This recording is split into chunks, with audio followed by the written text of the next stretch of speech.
Hello everyone, welcome to the red hot podcast. आज हम बात करेंगे कि रशिया और यूक्रेन की वॉर में क्या स्टेटस अपडेट चल रहा है।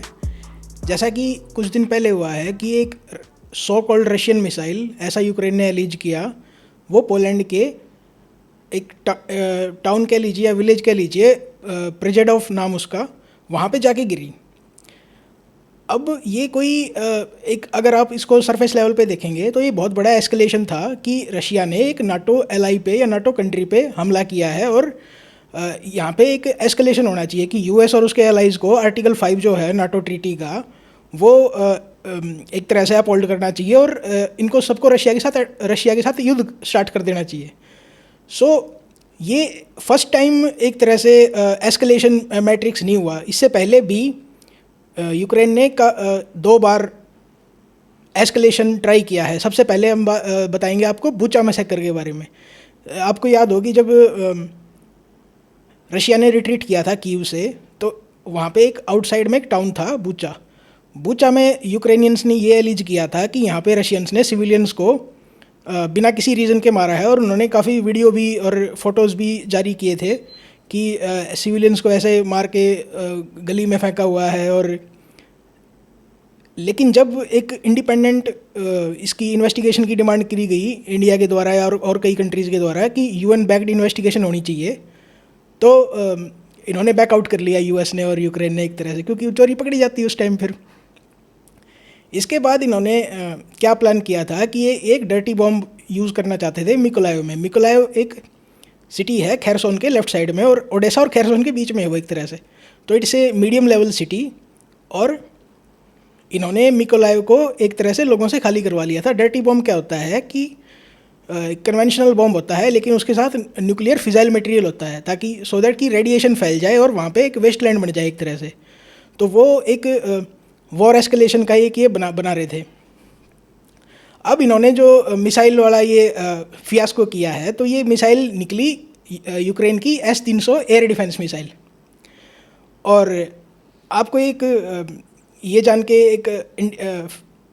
एक फैक्ट है कि जहाँ पे मिसाइल पोलैंड में जाके घिरी है, उसका लैटिट्यूड और लॉन्गिट्यूड लवीव और कीव से मिलता है। लवीव और कीव यूक्रेन की मेन सिटी हैं, कीव उनकी कैपिटल है।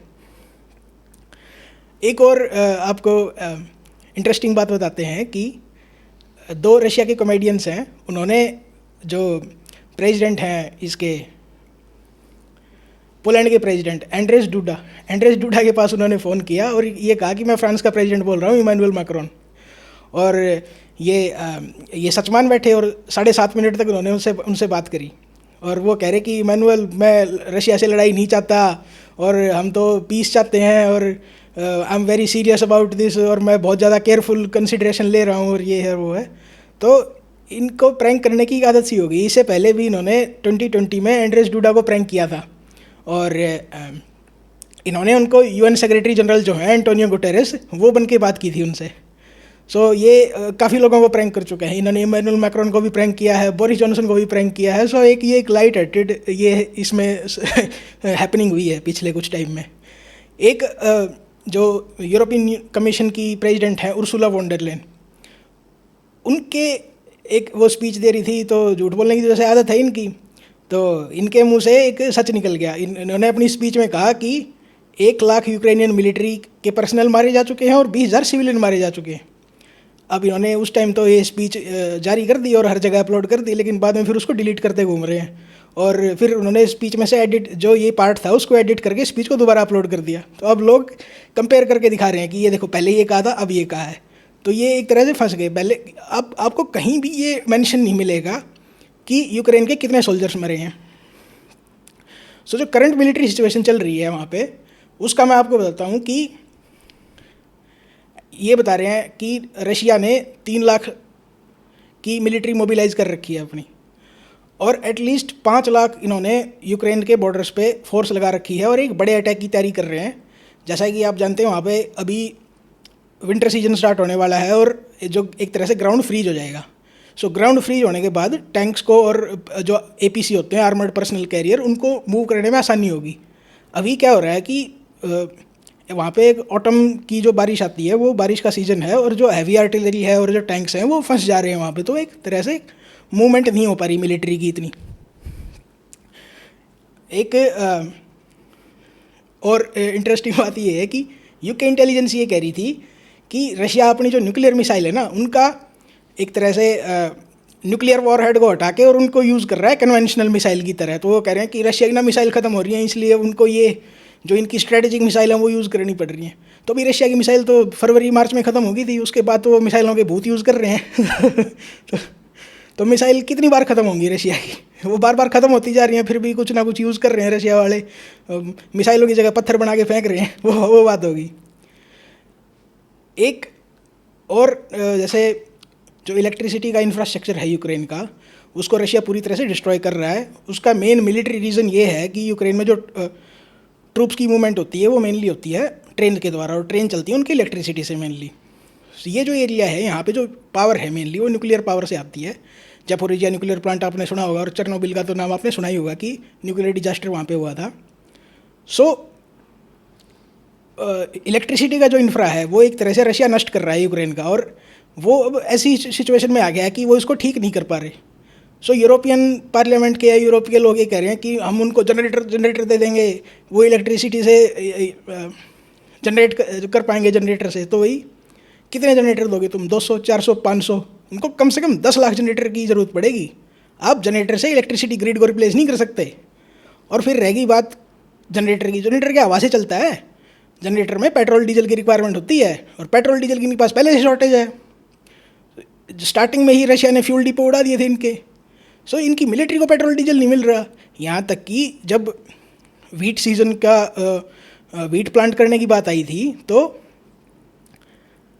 यूक्रेन के फार्मर्स के पास अपने ट्रैक्टर्स के लिए डीजल नहीं था। उसके लिए भी ये कर रहे थे कि रशिया इज़ वेरी ईवल और हमें वो भी नहीं दे रहा वो।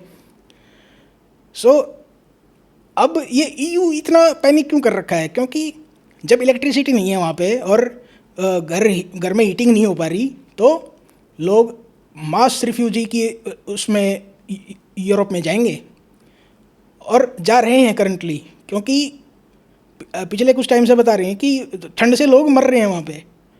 तो इतना एक तरह से यूक्रेन में बुरा हाल हो गया एक तरह से। तो वो कहते हैं ना कि अब रशिया ने अपने ग्लव्स हटा लिए हैं और अब आयरन हैंड से डील कर रहा है यूक्रेन के साथ। तो असली जो वॉर थी वो अब स्टार्ट होगी या हुई है अब स्टार्ट। जो इन पे दनादन मिसाइल पड़ रही हैं दिन रात, उससे पहले तो वो एक तरह से पॉलिटिकल तरह से लड़ रहे थे कि भी आप सरेंडर कर दो, हमें हमेशा साथ में ही रहना है, let's not make it a big issue.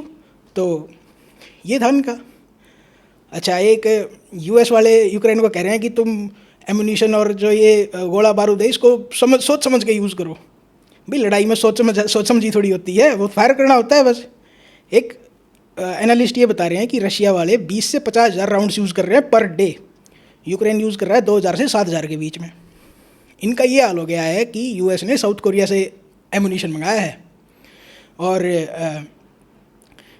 जो एक यूएस के मिलिट्री जनरल हैं, जनरल मिली, वो ये कह रहे हैं मीडिया को कि अब जो यूक्रेन ने जो भी करना था वो कर दिया है, कि अब सरेंडर का टाइम आ गया है। और वो एक तरह से अपनी खुद की गवर्नमेंट को रेट आउट कर रहे थे एक तरह से, कि अब और एस्केलेशन नहीं हो सकती, इसके बाद एस्केलेशन का मतलब ज़्यादा बड़ी लड़ाई हो सकती है। तो एक लास्ट में एक अपडेट देते देते ये कहेंगे कि जब रशिया इतना कुछ कर रहा है, रशिया ने इतने सारे सोल्जर यूक्रेन के बॉर्डर पे लगा रखे हैं, बेलारूस में लगा रखे हैं इतने सोल्जर, और एक तरह से एक बड़े एक मिलिट्री कैंपेन की तैयारी चल रही है, और एक तरह से वेट हो रहा है बस कि पुतिन के कि भाई कब पुतिन आज्ञा दे और ये अपना काम करे। तो जेलेंस्की और उसका जो क्रू है या वो जो लोग हैं वो क्या कर रहे हैं? वो सिर्फ वेट कर रहे हैं कि रशियन स्लेज हैमर के ड्रॉप होने का। तो एक वो कहावत होती है ना कि भाई अगर तुम्हारे सामने शेर आ जाए तो तुम क्या करोगे? कह रहे भाई मैं कुछ नहीं करूँगा, जो करेगा शेर करेगा। मिलते हैं अगले एपिसोड में। Thanks for watching.